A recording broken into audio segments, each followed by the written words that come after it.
What's up, everyone? Welcome back to the latest episode of Life After Strange right here on Player One versus the World. We are going to Life is Strange 2. I have my latest guest, who is none other than David Valdes. David plays Jacob Hackerman, better known as Jacob in Life is Strange 2. David, how are you doing? I'm good. How are you doing? Yeah, I'm not too bad, man. I'm not too bad. In lockdown, God only knows when this episode goes out, but I think people kind of know the feeling with everything. Yeah, we're basically in lockdown here in LA, so it's like, it's yeah. Yeah, relatable across everywhere. So I imagine people know that. But yeah, I'm very glad to have you on here. Very excited to talk to you about Life is Strange 2, about Jacob.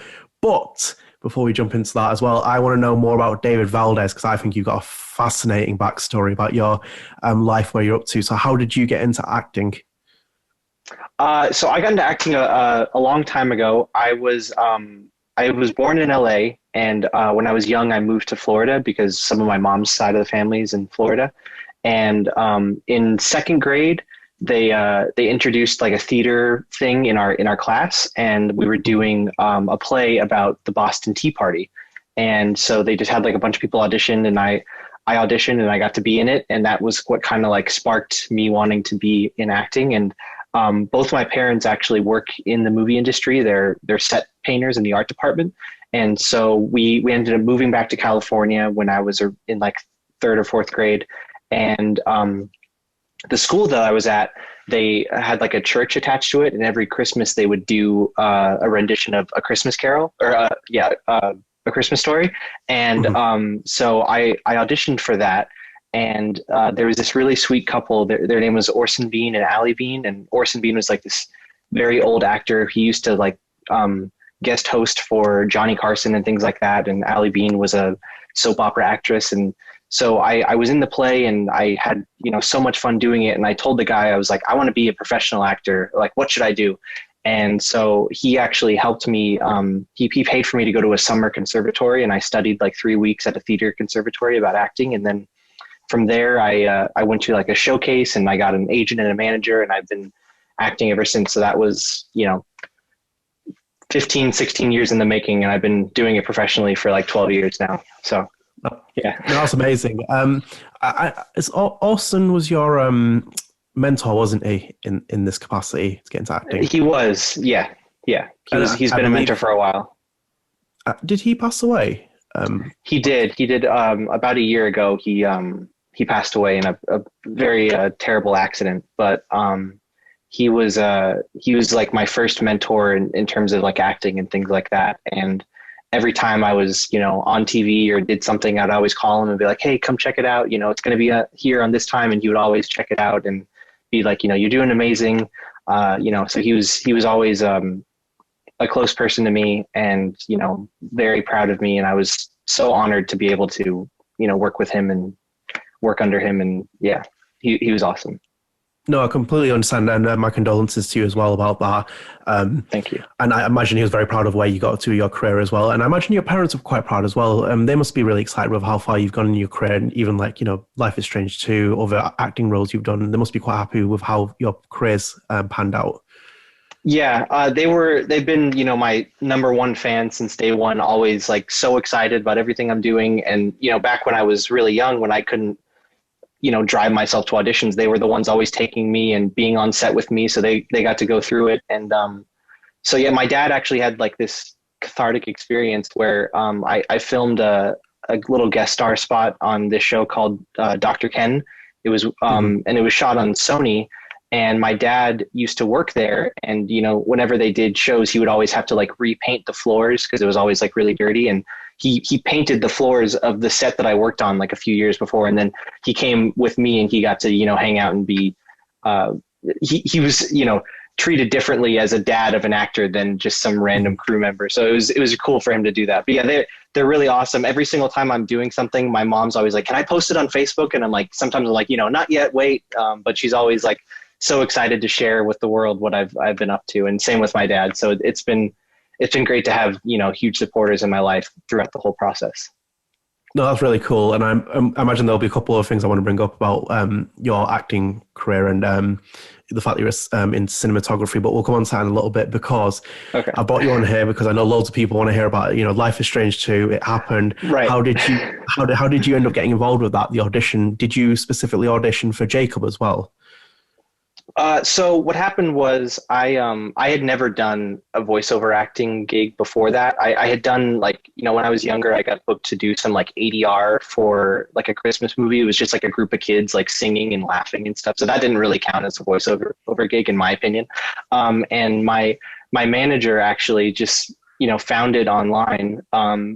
Through like a casting website, and it was not mentioned what it was at all. It was just called like a voiceover video game, and they called it like Orchid or something. It was just some random, nondescript name, so you wouldn't know what it was. And a long time before I booked it, I auditioned for a different role. I auditioned for some of the main characters that were in the first episode, and I didn't hear back, and I was like, okay, it's okay.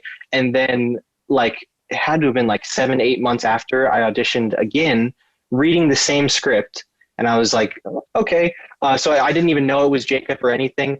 And then they booked me just off of that second audition. And I came in and they were like, yeah, so this is Life is Strange 2. And I was like, oh, okay, cool. So I had no idea what it was. And yeah, and I didn't know anything about the character or the story or anything prior to, because nowadays everything has to be like super, non-disclosed and everything because things can get leaked so quickly. So yeah, I had no idea what it was. And I knew of the game Life is Strange before, but I had never played it or anything. So as soon as I booked it after I recorded my first thing, my girlfriend and I like played through the whole first one in like a week or something. So I was like caught up with the story and everything and like trying to, get myself into what the universe was and everything. So. No, I can imagine that as well. All the actors I've spoken to now, everything's under code names, and like they kind of all said the same thing. So I understand why you were in that position with auditioning. But I'm glad that you you actually got a place after you auditioned again for like another role, which is quite cool. And you actually went back and played the first Life is Strange. What were your thoughts of the first Life is Strange when you played it, like at that time? It was really cool. I mean, my favorite part about it was because I'm kind of like especially now it's so much easier. I'm like a binge watcher, I like go through things really quickly. I don't like waiting. So it was cool to like, play through the whole thing all one after another so I could like keep up with everything.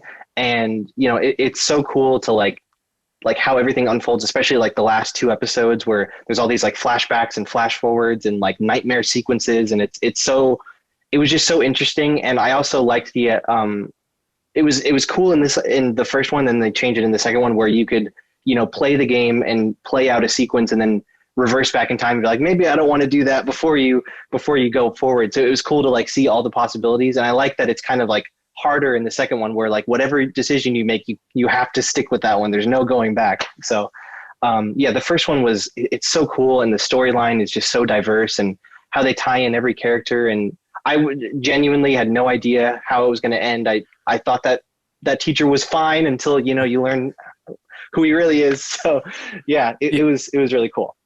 Oh, I know the feeling. I got thrown curveballs left, right, and center with the first Life is Strange. Like, I start there for like 20, 30 minutes, like rewinding segments. And then, like, obviously, like you said, with Jefferson's twist, I was like, oh, sometimes the heartstrings were hitting. And then, but also, like you said, with Life is Strange too, I like the fact that it changed. And like when Daniel is doing stuff with his powers, like you can't really control him. So like, Right. I did like the change in direction of that.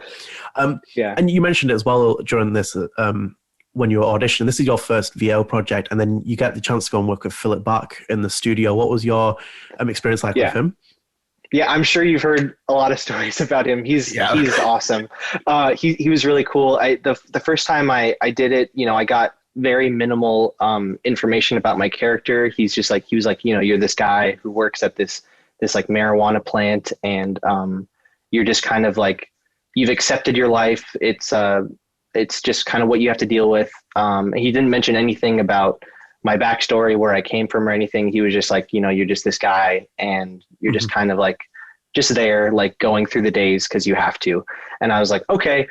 So, I played it like pretty straight. And in the beginning he would give me notes like, like the biggest note was like I had to like speak up a little bit more because some of the lines were like quiet, but I sometimes would go a little too quiet.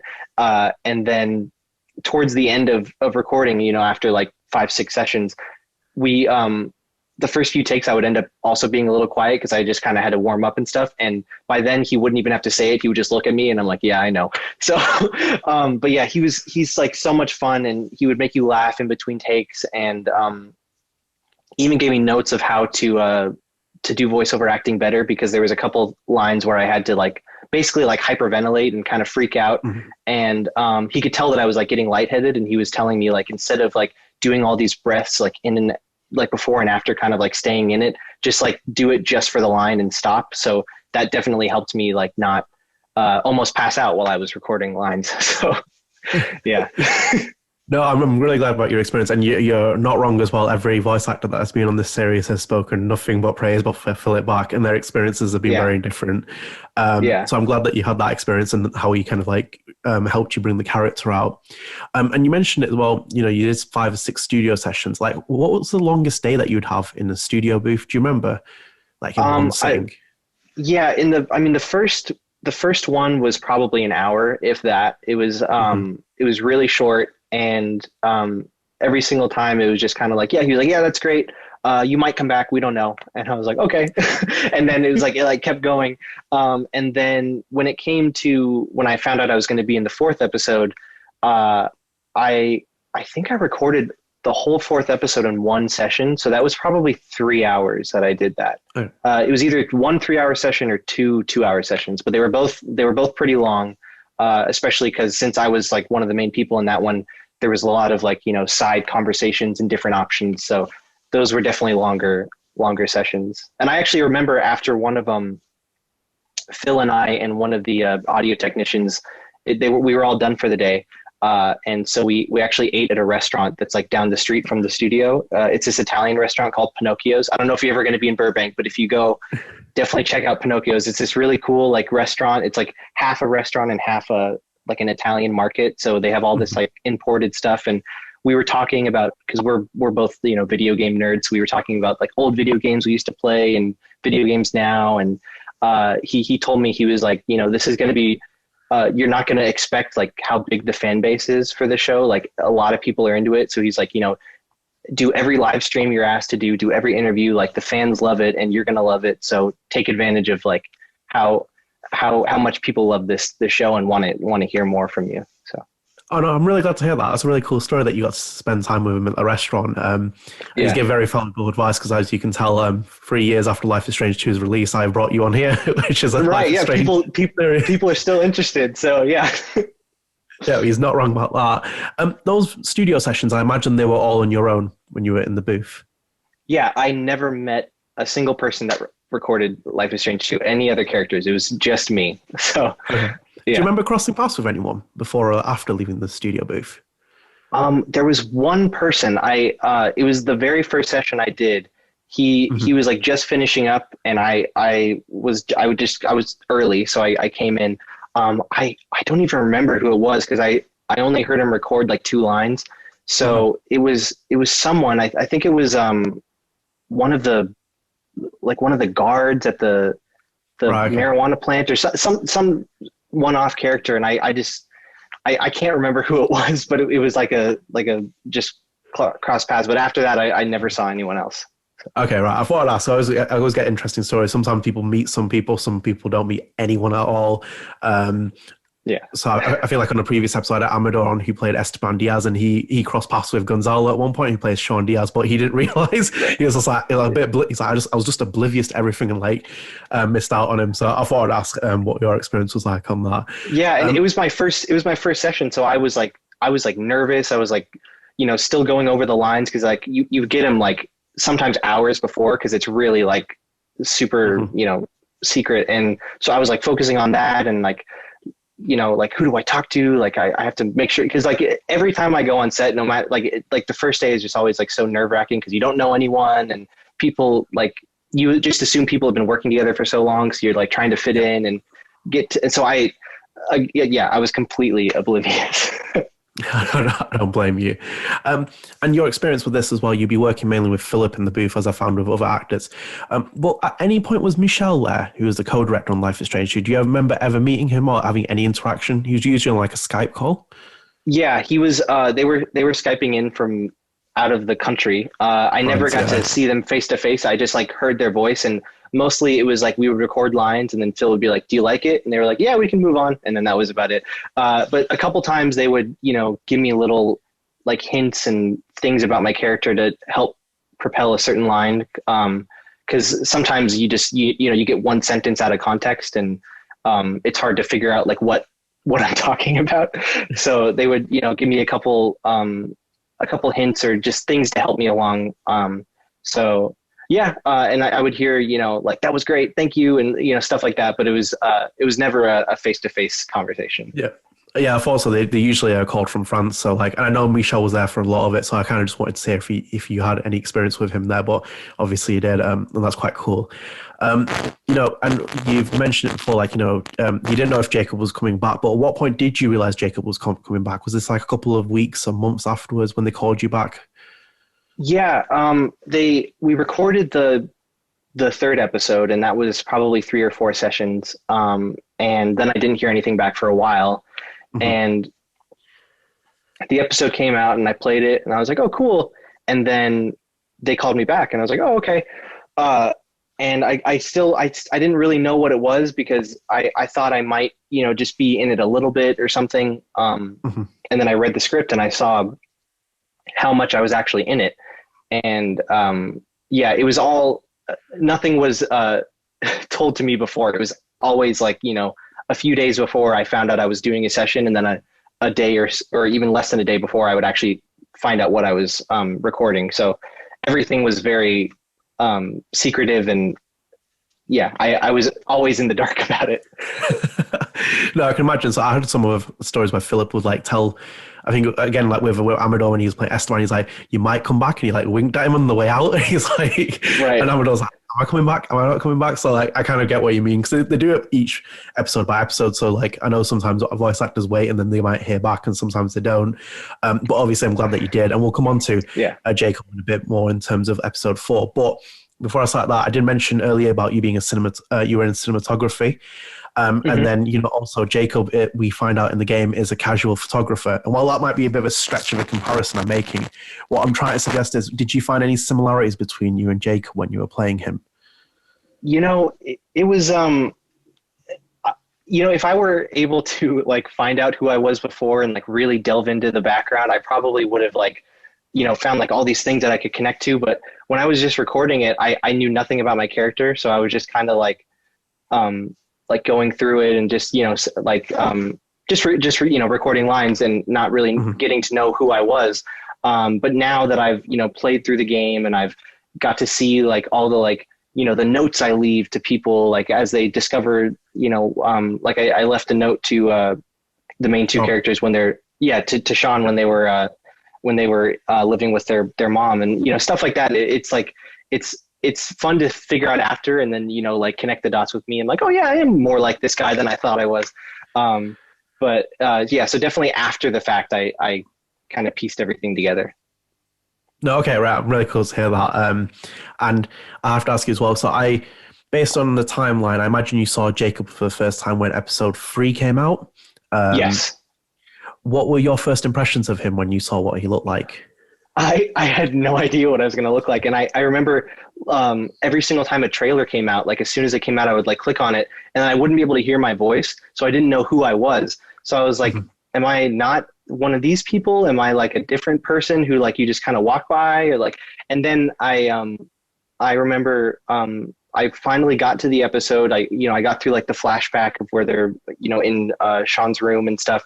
And I get to the camp and I start looking around and I'm like, oh, there I am. And then once I saw myself, I was like, wow, that looks nothing like me. But I guess that's how voiceover acting works. But yeah, so I was like, oh, okay, cool. I'm a white guy. So yeah. Well, it depends sometimes, because some of the voice actors, when they went for auditions, they'd have a camera there. And from what we can kind of piece together now, that some of them have had their facial features like taken and put into the characters. But I think with Jacob, they didn't do it with yours. No. But on your part as well, though, Jacob does sport two different looks in episode 3 and 4, and I would be I'd be very angry if I didn't ask you this during this episode, which is, do you prefer Jacob with the beard or clean shaven?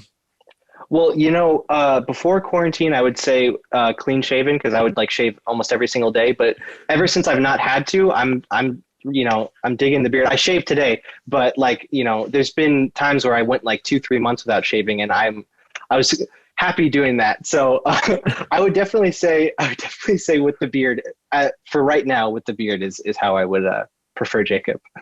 No, I can fully understand that, especially in the mad year. When I was like in the first lockdown, I had like a beard down to here, and it was just like, but no, I completely understand where you're coming from with that. Yeah. And with Jacob as well, I always ask these questions of actors, and it's a twofold question. So what is your favorite thing about Jacob and why? And if you had the chance, is there anything you wish that the developers had focused on more with the character? I just liked how, how he was very soft spoken, and you don't, learn very much about him. And then I just like how he trusted Sean, and he kind of opened up to him about everything, and how he just easily, he was like so apologetic about his little brother and like trying to help him out. I really liked how they developed his character, and how much you actually learned about him, because I didn't think much was going to come of my character from season 3. And then when they brought me in, I really got to dive into his past and everything. And I would definitely say my favorite part about him was how much he loved his little sister, and how he just wanted to take care of her no matter what. Anything they could change about him, I don't know. It's hard to say, because the episode is like so beautifully written. That's a really hard question. Do you know what? Though? I wouldn't blame you if you find it difficult, because I think with your character, you have a very interesting dynamic where he's a supporting character in the 3rd one, and then the 4th episode, he's such a main character with such a big backstory, which you didn't expect for a character like Jacob to all kind of unfold. So I kind of understand if you're finding it hard to be like, what's the one thing you wish I could have? Yeah, maybe just like having a better like vengeful ending with more revenge. Like, I don't know, maybe something more, where he really like takes the lead, and I don't know, does something to, get revenge for how poorly he was treated and his sister was treated. I guess, they, depending on how you play the game, the whole thing burns down, and some people may or may not die, but it's, but yeah. Okay, no, I won't probably more than that. But yeah, as I said, like I understand where it's a bit more of a difficult in your situation with your character. And speaking of your characters as well, we're introduced to Jacob in the campsite with so many other wonderfully colourful characters like, Cassidy, Finn, aside from Jacob, of course, who is brilliant. Who would be your favourite character from that campsite, and why, if you had to pick one? Gosh, that's so hard. It's definitely between Finn and Cassidy, probably leaning towards Cassidy, just because I liked how she was like definitely like the most mature one there, like the kind of the grounded one in terms of like, making the right decisions and things like that. And I thought it was just really cool to see, how free of a person she was, and how every single interaction with the main characters, it was cool to, I just think like she's my favorite just because of just her personality and things like that. And Finn is cool too, but he makes some dumb decisions. So he does make some dumb decisions, but yeah, Cassidy is a very good shout. Cassidy was one of my favorite characters in that game, aside from Jacob, of course. Right. But I was a big fan of Cassidy, so very good choice. And we're going to move forward now, and we're moving into episode 4. We're going to get more into the nitty gritty of Jacob, and you kind of mentioned about it before, but we see that big story arc revolve around him and his little sister. What was it like when you eventually saw how that played out in the 4th episode? Were you happy with how that kind of was like such a central part of his story? Yeah, it was cool. I mean, even when you're recording, you really can't tell how long it'll play out in the episode, because there's always, flashbacks and scenes with other people. And I really didn't know how central it was going to be. I just knew you were learning a little bit more about my character. And I kind of like, when you're recording it, you can't really see what it actually is going to look like. You kind of like piece things together. And it blew my expectations of like how in depth it gets and how intense it gets at times. Like when we're hiding, and like figuring out a place to, and like, learning about my file and who I was before and why I got kicked out, and my sister, it was really cool to see it unfold. And it was awesome. No, I'm really glad to hear that. And that kind of goes into my next question, where it's like, I love with Life is Strange and Life is Strange 2, where they have like background characters, and then sometimes they get thrusted into the main spotlight. And especially with Jacob, we saw him go from that like, very shy character in the campsite, minds his own business, kind of has his own problems. And then episode 4 gets thrusted straight into the main story with Sean and Daniel is such a central part. At the same time, his own story is playing out. Was there any kind of like, when you were recording lines, when you were involved with this project, was there any point in your mind that you thought that you'd become such a big character in one of the episodes at that point?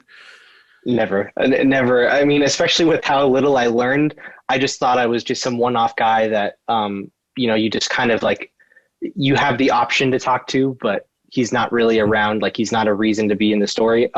Definitely in the 4th episode, reading the lines, it definitely felt like I was going to be more central, but still you never know. And it was really cool to see how big of a character I became in that episode. And I just love how they always write characters, especially, I mean, in this one now they face a lot more like, political topics and issues that a lot of people face that don't want to be addressed or, put into mainstream media and video games and things like that. So it's cool how they integrated it without it being like the only thing that you're talking about. It's part of the story and you learn about the characters, but it just beautifully kind of blends with how you would normally play a video game and how a story unfolds. So, well, your response was perfect because it segues into what my next question was going to be. Oh, there you go. In terms of like, as I said, we're talking about Jacob specifically. I think like he's such a complex character when we learn about the gay conversion therapy, his sister, the fact that they kind of allude that he had an attempted suicide attempt, all these kind of various themes. You have a background in gaming in terms of that you've liked gaming. But were you surprised that like with Jacob that he touched on so many different themes that kind of like, sometimes are hard to talk about, and then the way that the kind of developers approached it and like fittingly told his story arc? Yeah, it was definitely surprising because I would never, I've said it, I'm thinking, but I've never seen a video game delve into a serious topic like that before. It's usually, basic, role playing or first person shooting. And a lot of games don't really focus on the story and the backgrounds of the characters. It's more about the gameplay. But when it's a video game that's mainly about the story and interactions with the characters, it's cool to see how in depth they can get on aspects of background and things like that. And I was really happy to be able to play a character that, brought up these topics in video games that have never been brought up before, and touched on these issues that happen to real people, and I'm sure have so many issues that they're dealing with, and then at the same time can't even relate to seeing someone like them in a video game. So to now have that at least in one video game is really cool. But hopefully it'll be in a lot more. Hopefully more. And if you are watching this show as well, be proud of who you are. Don't let anyone tell you any differently. And this is just a public service announcement to never let anything like that ever happen to you, because you should be proud of who you are, and it doesn't matter what other people think. But we'll jump in straight into like a bit more forward. And, with 3 years on from Life is Strange, have you had the chance to sit down, play through it, watch it all? Yes, so I've played all of the first and the second one. I still haven't gone to the Before the Storm yet, but because I got through the first one, and I talked to Phil. I was like, I got through the first one. Should I go to Before the Storm, and should I start playing the second one? He goes, yeah, just go straight to the second one, just so you kind of feel like what's going on. And then from there, it was just like kind of keeping up with the story and the Life is Strange 2. So I still haven't gone back to Before the Storm, but I really want to. And I honestly want to replay the first one again, because I played through it so quickly just to kind of get a feel that I didn't really get to dive into every single detail and how many different options I had, and just how many characters are in that. But so I'm definitely going to want to sometime soon. I mean, I have all the time in the world, so sometime soon I'm gonna play through all of them again and make different choices than I did last time to see what would change. Oh no, I recommend playing Before the Storm as well. I really enjoyed Before the Storm. I need to revisit them myself as well. I'm doing a series on it, and sometimes I forget things, and then people in the comments like, that didn't happen. I'm like, I'm like, I can't believe Right. that. Yeah, it's like, and it's like I really should go back and play some of these. But with Life is Strange 2 specifically, what was your favorite scene from the game, and why? What would be the one that you pick out? In terms of like gameplay, I think in the first episode when they're in the in like the gas station, I thought that was so cool. Like I took time to like play the claw machine, and then I took time to like see what we're gonna buy and what we're gonna steal, and then working together to try and get me out of that little storage room. I thought that gameplay was really cool. And then in terms of like the overall story and everything, gosh, it's so hard. I loved all the scenes with the grandparents and how caring they were. That I thought that, I mean, like every single aspect, like every single character they introduce, it's like you fall in love with every single one of them. It's hard to pick, but I loved the scenes with the grandparents. I do, of course, love the ending scene in episode 4 where you're figuring out what you're going to do with the pastor. I'll leave it at that. But yeah, it's hard to choose, but I think those are my favorites.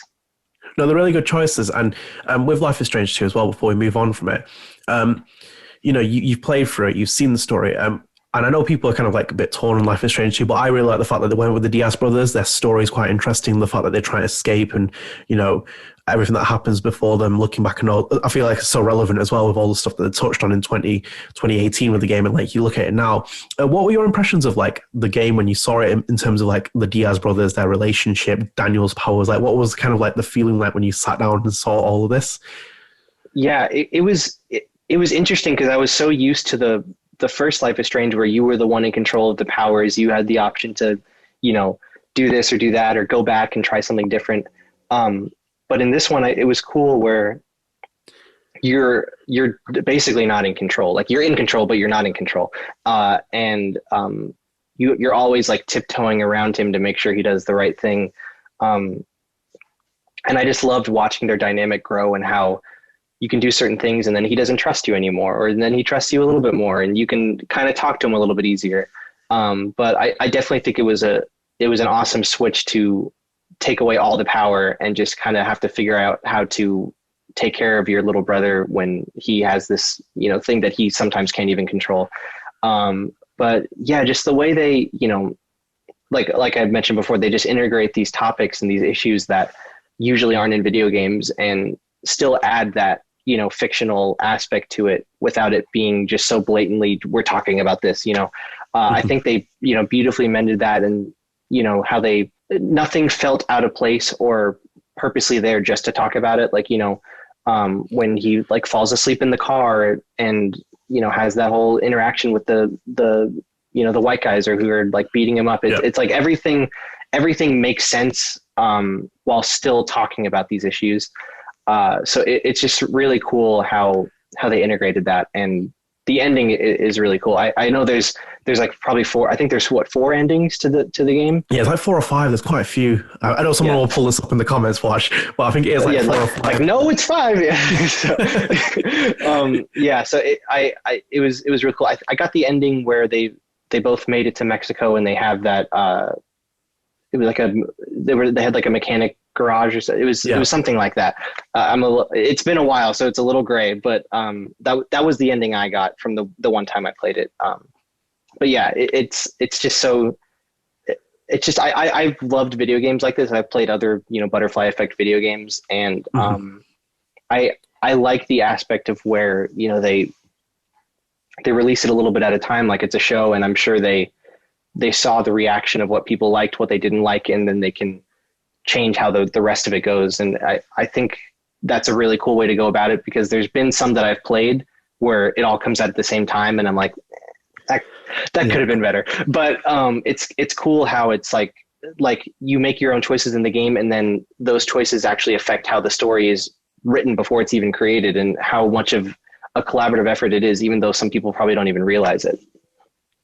No, you're spot on. Everything you said, I completely agree with. And I got the same ending as you on my first playthrough because I was like sitting there for like 20 minutes, like convincing myself like you need to get this ending because it's like the main one that I want to get. Right. Escape. So no, like fully agree with you. We'll move away from Life is Strange 2 for the moment because like we talked about enough. How's life been for you post Life is Strange 2? Has there been anything that you've worked on specifically that you've enjoyed? Nothing really voiceover since then. I did like a small little ADR thing, but it was just kind of like I recorded for someone who, I guess they were in this like one little scene and they had one line, and I guess he had too thick of an accent that they couldn't understand what he was saying. So I just like dubbed over his one line, but he was still on screen. So besides that, there hasn't been a whole lot that I've done, and ever since we've been in quarantine, I haven't really done much. I've still been auditioning for stuff that's been filming out of state and out of the country. I did one little like PSA about registering for the draft. It was the one thing that I booked since we've been in lockdown. But since then, no, I've been in college, so I've been focusing a lot on that. I'm studying film, and so that's my that's what I'm focusing on right now. I'm still doing everything, but as acting goes, you really can't, you can't predict what's going to happen. It's just kind of like you get things and you go from there. So it's really, everything's very spontaneous. Yeah. No, I understand. I know a lot of the actors are usually like, well, we're in COVID. So it's like, what do you think I've been doing? I'm just like, I'm not saying that. It's like, they usually, they're usually doing like acting classes and stuff. So I kind of get where it's kind of like for them, it's kind of a bit of downtime to kind of polish up their skills. So I can kind of understand where with you got college and other little bits and to do. But with that as well, one thing I was surprised before and very early on the show, you didn't mention the fact that you're a magician, which I found fascinating. How did that come about? Yeah, so that was that started about the same time I got into acting. When I used to live in Florida, there's not really much to do in Florida other than like go to the beach or go to the mall, and there's Disney World. But besides that, there's really nothing to do. So whenever my family would we would take a vacation over the summer or things like that, we would always go on cruises because like all the cruises in the world go out of Florida because that's like the only thing mostly old people like to do. So that's what we would do. And every time you go on a cruise, there's like shows every single night, and there's always a magician. And prior to this cruise, I'd never seen a magic show before. I seen little things on TV, but I never got to see a live up close magic show. And I went to see it, and I was like, blown away through the whole show. And the magician called me up on stage, and he wanted me to help him with this trick where I picked a card, and then he like pulled out this like huge like bayonet, and I threw the cards up in the air, and he stabbed my card. And I was at like 6-7 years old. I was freaking out. And after the show, he was selling this little like DVD that was teaching you how to do like simple magic tricks with like salt and pepper shakers and, forks and knives. And he gave it to me for free, and he signed it because I helped him. And I immediately learned that whole DVD. And every single time we went to dinner, I was like pouring salt and pepper on the table and like opening sugar packets and like always like, like, hey, Mom, Dad, look at this. And luckily, my parents were really helpful in like, whatever I was passionate about, they would make sure I, stayed passionate about it. As long as I cared, they would care as much with me. And the way my dad did it was whenever I would get like a little magic kit or a trick or something, he was like, before I get you something else, I want you to learn this and like perform it for me. Like if I got a magic kit, he's like, do it like a 10-minute show with the whole thing. And then I'll get you something else. Cause a lot of times, I've gotten stuff where I'm like, this is really cool. And then it's like too hard or I don't like it. And then I just kind of like put it away and I like, wasted money on it. So he made sure that I like learned it and like really cared about it and was able to perform it before I got something else. And then when I was about, 10, 11, YouTube came into my life and I learned everything in the world on YouTube. So that's where I learned all my card tricks. And now I'm mainly a card magician. And I perform at this place called the Magic Castle in Hollywood, which is unfortunately closed right now, but hopefully will be open soon. Well, it's cool because you answered my second question, because I was going to say, what kind of magic do you specifically specialize in? And obviously, we're talking about card tricks. What I kind of want to ask you is, what are those shows like when you do them live, before COVID and everything else? And why specifically card tricks? What lured you to that? It was in the beginning. It was just it was the first thing I picked up whenever I thought of a magician. I thought of playing cards and being really doing these cool things with my hands. And when I was young, my hands were too small to do certain tricks, but I like forced myself to learn with a full size deck of cards. And I focused so much on it that I really didn't want to learn anything else. Like I tried coin tricks and I tried bigger stage illusions, and I didn't really like it. And I like the ability to have really close up experiences with people where people are so close to what's happening that it like fools them even more, because like whenever you see a magician on the stage and they have these big props, you can kind of like deduct in your mind. It's like, oh, they just bought a big prop, or they, did this or that. They have all these, smokes and stuff. And so I just like having this close, intimate experience where like, two people could be standing next to me, or they could literally be holding it, and, the magical thing happens, and it freaks them out even more because they're so involved. And so I have mainly performed close-up shows at the Magic Castle where it's like literally like 10 to 20 people in a room. So it's very small and intimate. And then later while being there, I did one stage show, but I still wanted to make sure it was as interactive as possible. So my friend and I, we did this whole routine about like making a movie together. And then that prediction of the movie was like hanging the whole time. But we like brought up 4 people on stage, and we were like talking to the audience. So it felt as close to a close-up show as it could, even though there's like this separation of like a stage and a microphone and, looking down at a bunch of people. But I've always liked the interaction part of it, and the like the intimate experience part of it, because I think that's like the best, in my opinion, that's the best type of magic, where you're as close as possible to it, seeing everything, and it still fools you. So. No, that's really cool. And as I said, like when I saw it preparing for this, I was like, yes, it's like, we need to talk about magic, of course. Yeah. And before we move on from the magic as well, I have to ask, who would be your favorite magician and why? Oh gosh, that is such a hard question. Oh my gosh. Gosh, that's hard. When I was really young, I was obsessed with Chris Angel. Like I was so obsessed with him. Like because when we moved to California, we would drive to Vegas more often. And so whenever we went there, I was like, I would always want to stay at the hotel that he was performing at. And I wanted to go see his show and cause he has like 2 or 3 magic shops there. And I would always want to go there. And he had a meetup, and I waited like 3 hours to meet him. So that's who I loved as a kid. And I still love him now. Especially cause like, I remember seeing his show when I was younger, and I actually like didn't like it very much, his like very first show. And since then he's changed it a lot more, and it's really, really good now.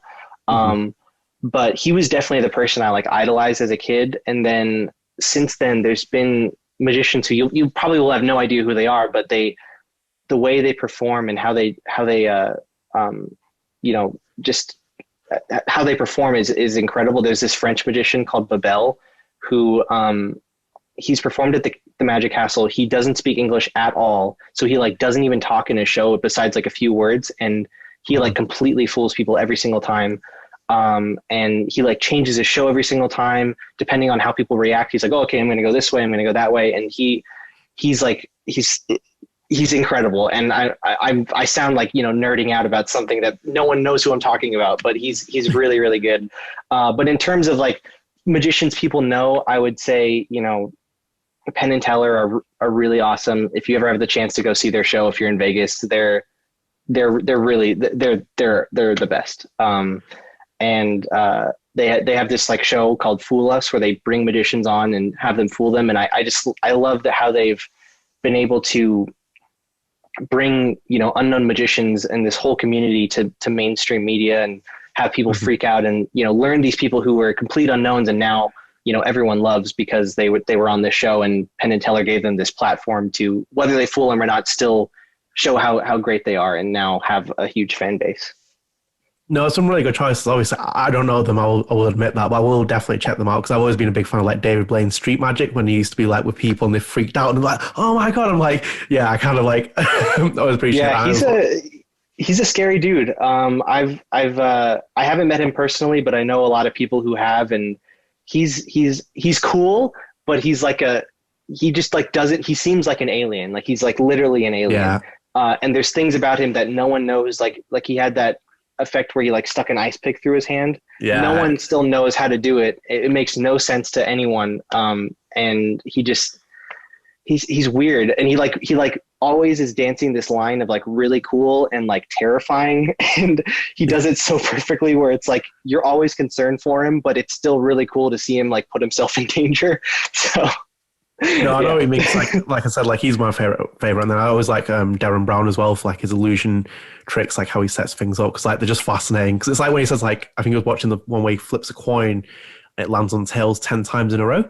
And basically what he did was he stood there for 8 hours doing the same thing. And he's basically saying probability will make it that you get 10 tails in a row. So he's just in this room for like 8 hours flicking this coin, eventually get the right take. And he's like, and there we go. There's your trick. Right. Yeah. I mean, dedication, commitment. But no, fascinating talk as well on magic. And I feel like we could talk even more about it. But whilst I was preparing for this interview, I was doing some snooping through your social media profiles and everything. One thing I noticed on Facebook is you and Ken Jeong, Mr. Chow, in a scene. Is that right?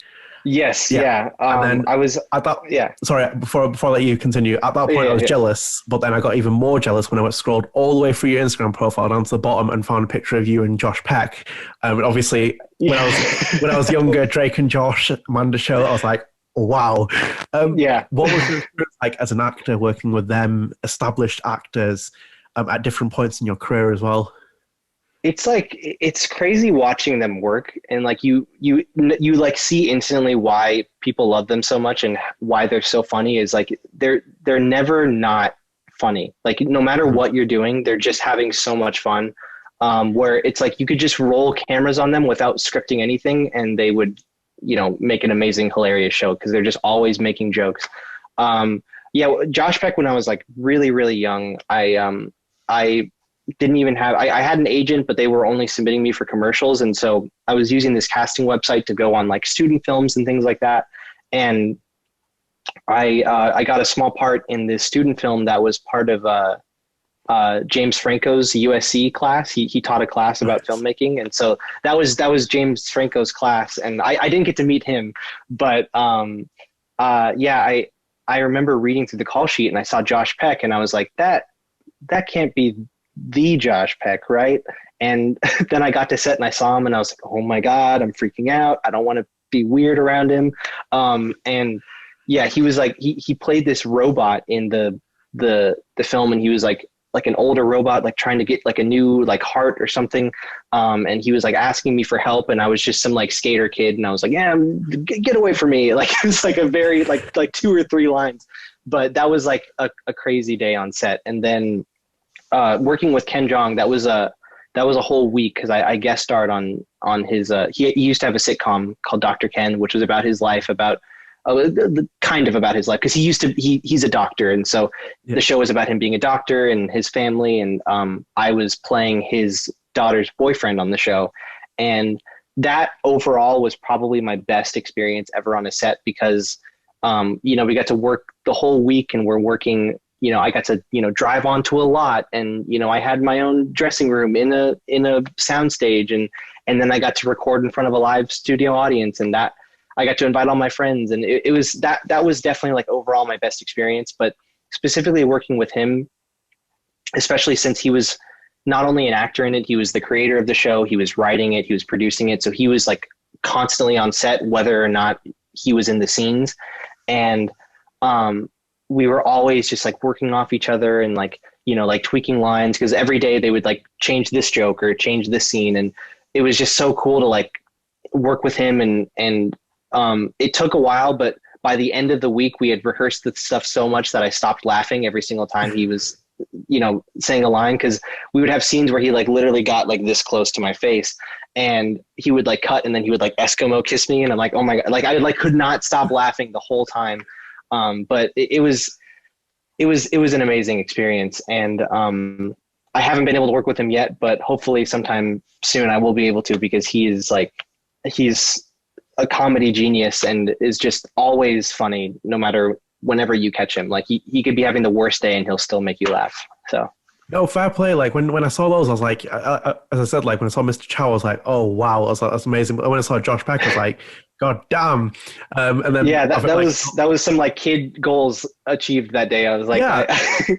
I have more admiration for the fact that you kept you cool, because like I'm always that kind of person where I meet celebrities, I'm like whatever. But if it was like him or like Keenan Thompson or Kel Mitchell, I'd be like, I'd run up to him and be like, oh my god, like Keenan and Kel, I like Jake and Josh. I'd be like, I'd go and get a photo with them straight away. So like I fully admire your professionalism in that. It's tough. It's like something you kind of have to like prepare for almost, because you never know when you're gonna work with this person or that person, and you don't want to like be too weird about it. And I had an experience with Jack Black, because I didn't work with him, but he came to the Magic Castle, and I performed for his kids, and I actually performed for him once before, and I didn't even know he was in the audience, because like when even in like a small close-up show, the lights are all pointed at you, so I can't really like see who's in the audience.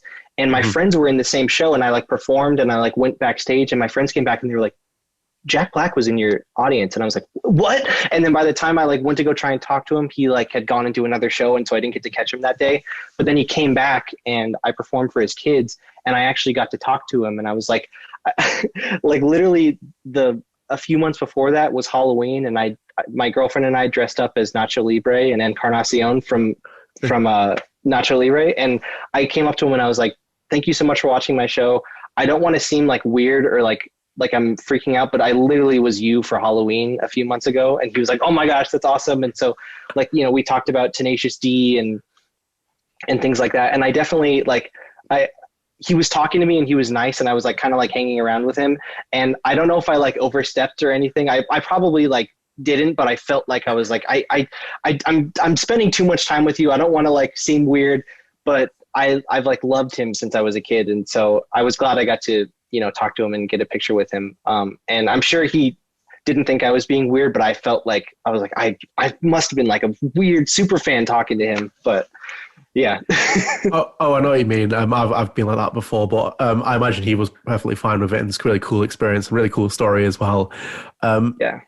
So we're coming towards the end as well, and I've got a couple more questions. One of them is, cinematography, magic, voice acting, game, all the different roles that you've had, like, acting. What's the kind of long-term profession for you? Is it to stay in acting? Is it to go into cinematography? Is it to be a full-time magician? Where do you kind of like see yourself going from here?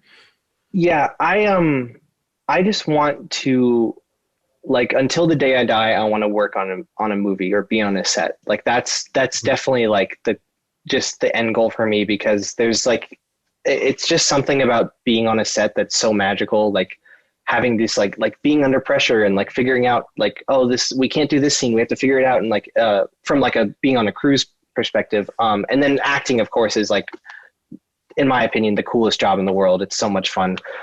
So no matter what, I want to be on a set. I definitely am still going to be a magician. I don't see that as my professional goal, just because unless I'm a David Blaine or something like that, it's hard to make a living being a magician. So it's kind of just like a hobby that I've been able to make somewhat of a profession out of. But I definitely think being on set, whether it be acting, cinematography, producing, that's definitely the way I want to go. My end goal is to create my own production company, make movies with my friends, and make the stuff I want to make and have a lot of fun. But until then, I'm going to be an actor. I'm going to be a cinematographer, produce things if I have the money to produce things. But yeah, that's definitely, no matter what, I want to be on a set. So. No, I can imagine. And that's the right way of going about it. I didn't know if it was like one direct line of profession you wanted to go down, but it's quite cool that you got like all those different skills across different roles. And I imagine you'll definitely get where you want to be. Thank you. No, of course. And we're going to go towards the end part of the show. And, there's a Life is Strange TV show in the works. While you'd obviously want to play Jacob, you're not allowed to in my show. So instead, I'm putting you in the role of the casting director. Who would you cast as Jacob and why? I'm giving you a free budget here as well. Imagine a Netflix budget. Yeah, imagine a Netflix budget on this. Yeah, $50 million an episode. I can cast whoever I want. That's a great question, and I'm like racking my brain now to see who I could think of. I love Will Poulter. I think he would be cool, especially because like he has like the thickest, deepest British accent, but can play like the nerdiest American white guy. So I definitely think he has the range to play me, and I love him. Besides him, man, I don't know. I would say Timothée Chalamet because everyone loves him, and then I could be like somehow related to, I'm like that a degree of separation from him. So I would cast him as me. Maybe I'm trying to think of someone because he's like I'm trying to think of actors that are like my age. Definitely those two, or maybe I'm trying to think who else could. I don't know. I'm gonna stick with those two. I think those are two pretty good choices, and Netflix can afford them. So. Yeah, of course. Yeah. Good choices as well. I always find this question to be funny. Like after watching as many episodes I've done for this series as well, the amount of actors that slip up on this hurdle. Like I'm an actor and I can't remember who any actors in my head, and it's like it's like being on a game show and you're like smart, but then they start asking you questions and you're like I don't know, I can't remember anything. Yeah. But those are the two that popped into my head, and I think those are pretty solid choices. So I'm going to stick with those. No, I definitely agree. And as I said, like we have the Netflix budget to do it, so you're perfectly fine to pick those. Yeah. So, David, we're coming to the end of the show. I always let my guests have a final say here and send a message to the community. I'll let you take it from here. I just want to say thank you so much to the community. I went into this project completely blind. I had no idea how big my character was going to be or how popular it was going to be. And I was completely blown away about how many people loved my character, people, making artwork about it and cosplaying about it and following me and sending me messages. And I did my best to reach out to every single person because I know if I was a super fan of a show and reached out to an actor, I would love to hear back from them. And so I'm glad I was able to talk to people, and I even gave people advice who wanted to become actors and things like that. And I'm just so thankful of how cool the community is and how big of a community is and how much they care about these, they care about me, who I no one knows who I am, but they care that I'm this voice actor, and they want to know like how is the recording and how is this and that. So I just want to be able to, do stuff like this and give as much information as possible to the community that loves this video game so much. And I want to thank you for accepting me into this community and caring about who I am and how this went about. So thank you so much to the community. And hopefully, maybe I'll be in more Life is Strange things. I have no idea. Like I said, I never know when things are going to happen, but we'll see. But thank you for being such great fans of it. And let's look out for that TV show. Hopefully Netflix buys it and they can get whoever they want. So. Brilliant. Thank you for a very wonderful message. And that brings us to the end of the show. Guys, I hope you enjoyed watching. If you did, please leave a like, subscribe, comment, all that YouTube stuff I have to plug in every time. David, yes. Thank you so much for coming on. I absolutely had a wonderful time speaking to you. Of course. Thank you for having me. Yeah, thank you. Of course. And I wish you the best of luck with your career as well. I'm no doubt about it. And one day, hopefully, I turn up to one of your magic shows. That'll be incredible by the way you explained it. Yes, hopefully. Of course. And thank you guys for watching. I had a wonderful guest on today. There'll be more Life is Strange content to come. Stay tuned. We'll see you later, guys. Bye.